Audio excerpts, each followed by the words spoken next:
some days ago, the Nigerian terrorist government published some names, including our Prime Minister name, saying that they are terrorist financiers. And we all know that Tinubu can never be trusted. Tinubu is a terrorist himself, calling the indigenous people of Biafra a terrorist.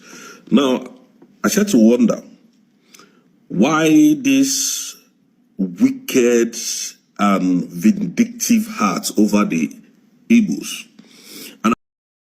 Alright guys, welcome to TOBI TV channel. How now they alright? So in today's update guys, a lot has been going on within the Nigerian government and also and the US government. I'm going to give you guys an update of something that actually happened. This one there, this man has to walk all the way, has to travel all the way from US to come and talk about this thing. Okay, so I'm going to let you guys to watch that particular update, but before that I'm going to show you a video clip of Stephen Cross, okay, where he was making some analysis of some events that happened between the America government and Tinubu in person, and other more updates also that you find in this particular video. So don't be in a hurry to leave this video, and also please don't forget to like and comment on the video, and we'll be right back with other updates. Stay tuned. The real terrorists. I want you all to remember before the general election 2023 how Tinubu went to fake bishops to come and agree that it must be a Muslim ticket. That was the agenda that they were piloting to Islamize the whole of Nigeria. But they did not see our Prime Minister to be that tough. They thought it was a joke until they now know is for real, standing in to defend Biafrans. Ever since then, our leader, Supreme Leader Mazi Nnamdi Kanu, that was kidnapped from Kenya, has gotten his justice. Discharged and acquitted, and up to today still remains in prison. And we are never going to beg Tinubu. Tinubu, listen, let me tell you one thing you must know. You see, the kidnap of Mazi Nnamdi Kanu, we will use it to destroy Nigeria. I pray you should not allow us to go. You called us a terrorist, and we have accepted it in good faith. You see, if you don't allow our people to live in peace, we will destroy Nigeria. Because you called us a terrorist, you labeled us a terrorist. So what does terrorists do is to destroy. Tinubu that cannot go to America today is calling me a terrorist.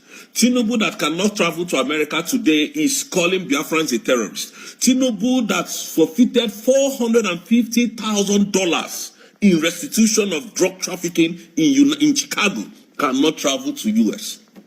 The same Tinubu that you are seeing, that is trying to label Simon Ekpa a terrorist financier, terrorist this, terrorist that, is the same man that fought the certificate in Chicago State University today as we speak.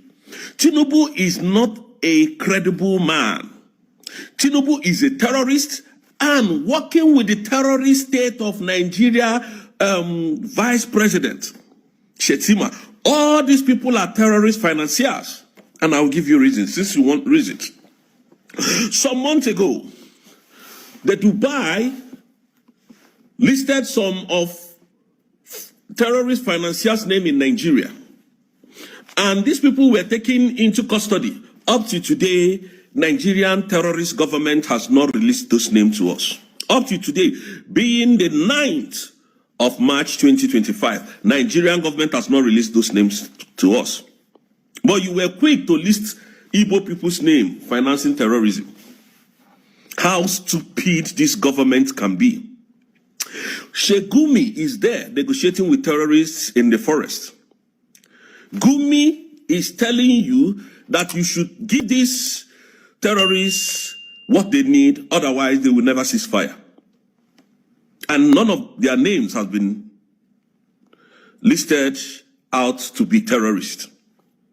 Some months ago, United States of America brought out a list saying that the former administration was funding Boko Haram through Obama's administration, and names have not been listed. But you were quick to list Simon Ekpa's name. I told Nigerian government that the beginning of Simon Ekpa is the fear of Nigerians' wisdom. You see, the coming of Simon Ekpa is the fear of Nigerians' wisdom. And I keep saying this. You see, the kidnap of Mazen Nnamdi Kanu, you don't know what he would do to you. He would destroy Nigeria completely. Because you committed a crime. Look at someone who went as far as Kenya to do a kidnap. Up to today, still calling those same ethnic group terrorists. There is no sense in what Tinubu is doing. Tinubu should be very careful with the Igbos, because now that the Igbos has risen up to defend their state, to defend their land, to take what rightfully belongs to, they will crush anything that crosses their path. And we are not joking. I see some idiots writing, what about the 60 days we are hoping? I want to remind all of you, both the governors in the Southeast, that your 60 days is still counting down. If you think we are joking, don't move, don't flinch. Just remain in your position till that day. And when the time is come, you will know whether we are serious or not. And that is how I'm going to stop it.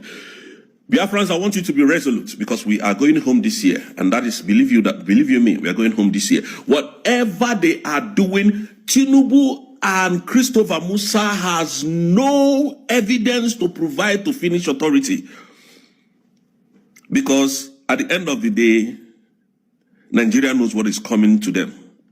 So they are trying to use these avenues to look for something that they will hold on to, because they said our prime minister was inciting us. And now up to today, they have not proved one case. And up to today, the Finnish authority has not found our prime minister guilty of any crime. Up to today. And that is why the time that they gave to Finland is, coming close.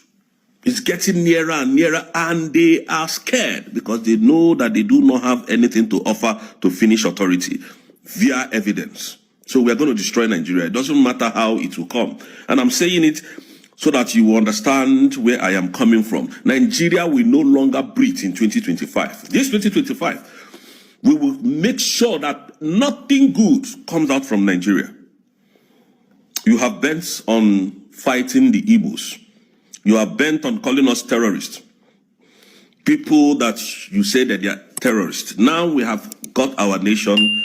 If you don't allow us to go, every living thing in Nigeria will go down. I'm telling you the truth. It's not a threat, because our nation is a sovereignty. Our nation is now a sovereign nation. So we are not scared of telling you. You see this 2025, Tinubu, you will understand who we are. You kidnapped Mazen Nnamdi Kanu.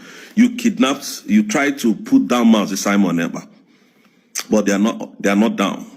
Very soon, you don't know what we know, do you? If you do know what we know, you will know that that's your time is ticking very fast.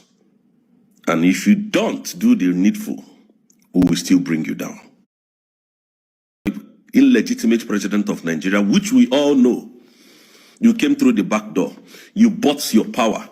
You bought your way into the office. And you want to use that to intimidate us. You think we are fools? You think we are mad? Tinubu is a criminal, a thief. We don't have glory. We don't glory in criminals. We don't. A thief cannot steal my car after painting it, washing it and putting it to his standard. He will come and I'll shake hands with him. No, you remain a thief up to tomorrow. That is who Tinubu is. So we don't respect you because you're a criminal. Biafrans, just know that whatever we are doing, we are dishing out the truth to you. Nothing comes out from Nigeria media that is true. And I'm telling you, this is the only platform you will get the real gist. Nigerian government time is running out in Finland.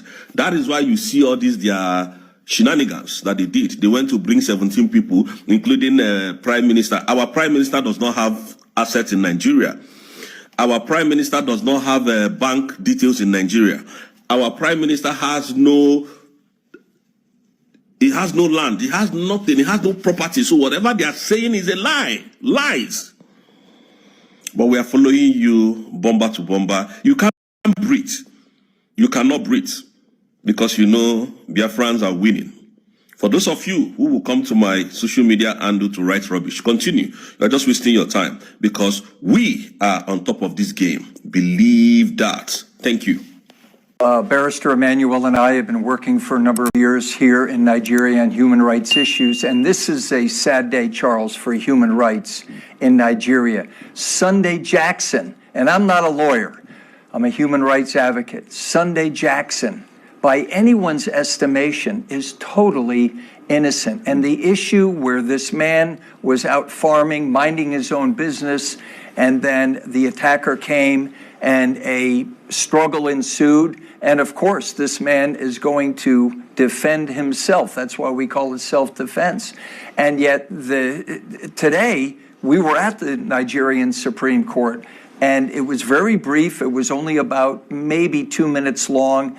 And we just wept at the failure of the Nigerian Supreme Court to say that this man, and they had the opportunity to say this man was totally innocent. We haven't seen all the ins and outs of the decision, but we had the opportunity to meet this humble farmer, this young man who unfortunately his wife abandoned him, had been on death row for 10 years. So Sunday Jackson has now become an international case for human rights. Yes, and because so we're going to continue to advocate. I was going to ask you what are the international dimensions of this case? Well, the international dimensions are Open Doors, which is a human rights organization, has recounted that there have been thousands of killings of Christians by Fulanis. And so as a human rights advocate and as a pastor, I'm here to advocate for this man who is totally innocent. So it has international implications. The eyes of human rights advocates are now on Nigeria. Like, how could this happen? How could this possibly happen? By anyone's estimation, as Barrister said earlier, manslaughter at least, because murder one that he's being convicted of and may face hanging if we can't get clemency for him, it has to be premeditated. So what justice on the Nigerian Supreme Court, that didn't pop up and say to him or her, this is a case of self-defense and this man is totally innocent. So we encourage people to continue to pray for Sunday Jackson and his innocence.